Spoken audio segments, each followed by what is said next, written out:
Prav lepo pozdravljeni vsi, ko že enkrat težko greš po stopnicah, to se pravi že nekaj let od zadnjih. Ker je danes rdeča nit življenja od najmlajših pa do najstarejših, bom povedal nekaj iz svojega življenja, ne tisto, kar sem navaraval vam povedati. Zelo mlad sem se poročil, dobrih 21 let, letos imamo že 50 let, že eno poroke, danes so imeli v Farni cerkvi tudi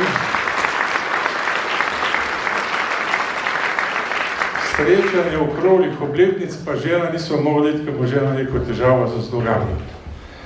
Skratka, rodila so se nami 3 otroci, 3 fantje, imam že 4 vnuke, 3 vnukine, življenje teče naprej. Razumeti moramo, da ljubezen tista, ki je nekak strajnik, šumverc, smo rekel včasih, ki tudi v težkih trenutkih premaga, če pride nekaj težkega.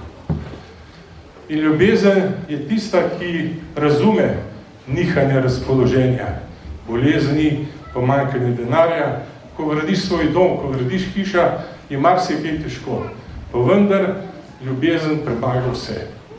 Ljubezen tudi želi, da postaneš to, kar se želiš postati. In ljubezen te sprejme takšnega, kakršen si.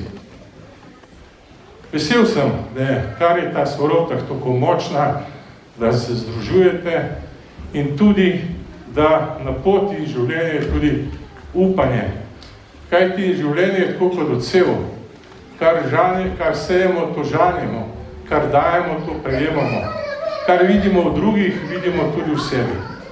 Zato bodimo radodarni in če vzamemo kakšno svetopisansko priliko o 2 hlebih po 2 ribah, to je tudi prispodoba, če nekaj damo, se nam to pomnoži. Če vsak del svojega da nekomu, ki nima, se tudi polepša življenje. Zato je prav, da podpiramo Karitas in tudi druge dobrodelne ustanove, da pomagamo tistim, ki nimajo take sreče, kot imamo mi, da smo zdravi, da lahko delamo in da tudi ustvarimo.